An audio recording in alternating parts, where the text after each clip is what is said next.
Have you ever met someone who dreamed bigger than everyone else?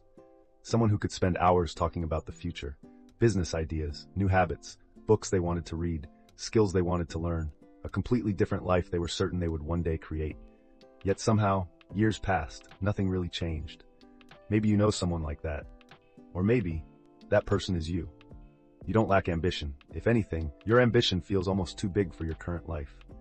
You imagine building a successful business. You picture yourself becoming healthier, speaking another language, earning more money, living with confidence instead of regret. Inside your mind, your future already feels real. You've replayed it hundreds of times, but every morning, reality tells a different story. You wake up motivated, you make coffee, you open your laptop, you know exactly what you should be doing. Then your phone lights up. Just one notification, one video, then another. 5 minutes become 30. 30 becomes an hour. By the time you finally look back at your work, the energy is gone. Another day quietly disappears. At night, the guilt returns. You promise yourself tomorrow will be different. Tomorrow you'll become the version of yourself you've been imagining for years. Then tomorrow comes, and somehow, nothing changes. Most people look at this pattern and immediately call it laziness. But what if laziness isn't the real problem? What if some of the most ambitious people also appear to be the laziest? That sounds impossible.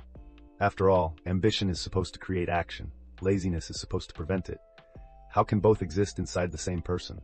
The answer begins with something most people never realize. Your brain was never designed to make your dreams come true. It was designed to keep you alive. For hundreds of thousands of years, survival mattered far more than success. The safest humans survived, not necessarily the most ambitious ones. That ancient system still lives inside your brain today, which means every time you chase something uncertain, part of your brain quietly asks, is this really safe? Daniel never understood why he kept getting in his own way. Everyone around him believed he had potential. His apartment certainly looked like the home of someone preparing for a successful future. Shelves filled with journals, business ideas written on sticky notes, online courses waiting to be completed, books about psychology, books about finance, a whiteboard covered with goals. If someone walked into his apartment, they'd probably think they were looking at someone whose life was about to change. But there was one strange pattern. Almost every book stopped halfway. Every course ended after only a few lessons. Every notebook contained exciting beginnings and almost no endings. Every weekend, Daniel promised himself this would be the fresh start. Every Monday, he believed everything would finally change. One Saturday morning, he decided enough was enough. He cleaned his desk, deleted social media from his phone, printed a brand new schedule, wrote down ambitious goals. For the first hour, he felt unstoppable. This time would be different. He opened his laptop. The first task was simple. Write the opening page of his business proposal. That was it. Just one page. But something invisible happened. His breathing became slightly heavier. His shoulders tightened. His attention drifted. Suddenly the kitchen looked messy. Maybe he should clean first. While cleaning, maybe coffee would help. While making coffee, checking the news wouldn't hurt. 5 minutes later, he wasn't writing anymore. An hour later, he was watching travel videos on YouTube.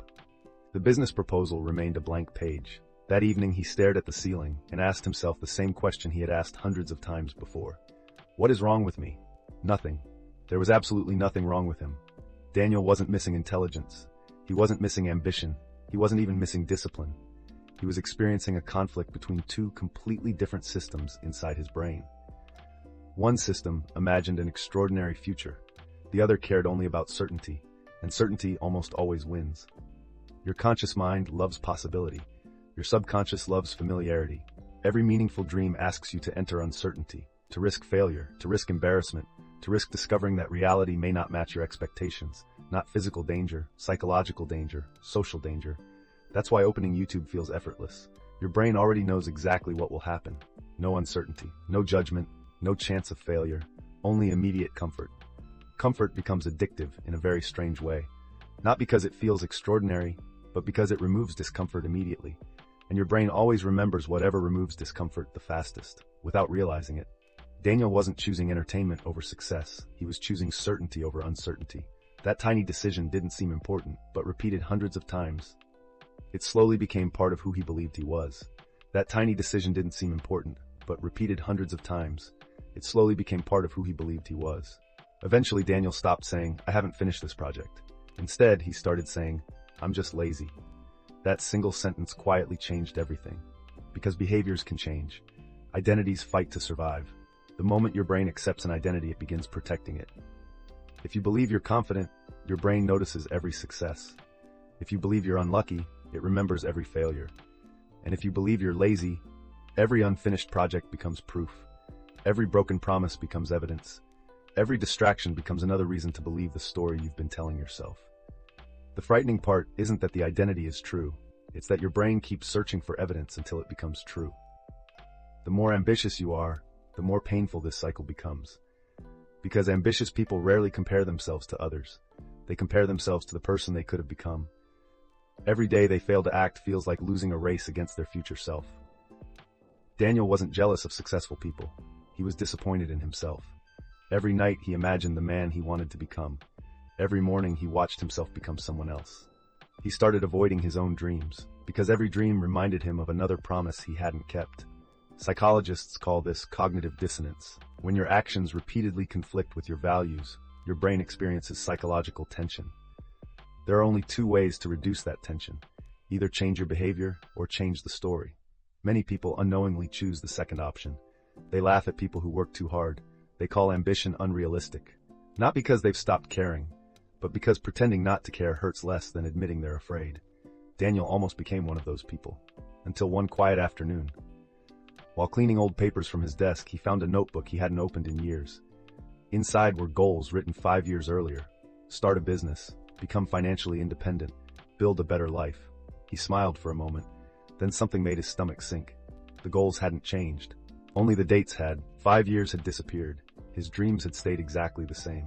For the first time, Daniel realized procrastination wasn't stealing his afternoons. It was stealing his life. That realization frightened him more than failure ever could. Because failure, at least, meant you had tried. He hadn't even entered the game. That evening he stopped searching for another productivity system. He stopped downloading planning apps. He stopped rewriting perfect schedules. Instead, he asked himself one simple question. What is the smallest action my brain cannot argue with? Not the biggest, not the most impressive, the smallest. He opened his laptop, not to finish the entire proposal, just to write one sentence. Immediately the voice returned. That won't matter. Come back tomorrow. Wait until you're more motivated. For the first time, he ignored it. He wrote one sentence, then another. 10 minutes later, he closed the laptop. Not because he was exhausted. The next day he did the same thing. 10 minutes became 15. 15 became 20. The resistance didn't disappear, but it became quieter. Every small action gave his brain new evidence. Maybe I'm not lazy. Maybe I'm becoming someone who keeps showing up. Confidence didn't appear because Daniel suddenly believed in himself. Every promise he kept became evidence. Every small victory slowly rewrote his identity. Months later, Daniel noticed something surprising.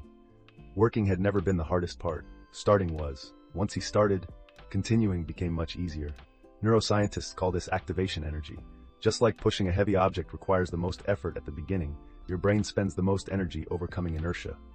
Once movement begins, momentum does the rest. That's why successful people don't always have more motivation. They simply understand something most people never learn.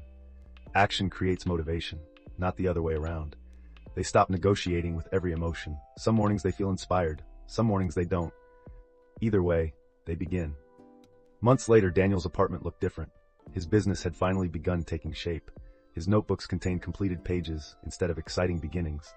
But because he had stopped waiting for motivation to rescue him. Maybe you've spent years believing you're lazy. Maybe you've watched opportunities pass while wondering why your life never seems to move. Instead of asking, why am I so lazy? What is my brain trying to protect me from? Because underneath procrastination is often fear. Underneath fear is uncertainty. And underneath uncertainty is someone who is still capable of becoming everything they've imagined. That person hasn't disappeared. They're still waiting. Not for next Monday, not for the perfect routine, not for unlimited motivation. Just one decision, one action, one promise kept. Because your future will never be built inside your imagination. It begins the moment imagination becomes action. And that moment can begin today.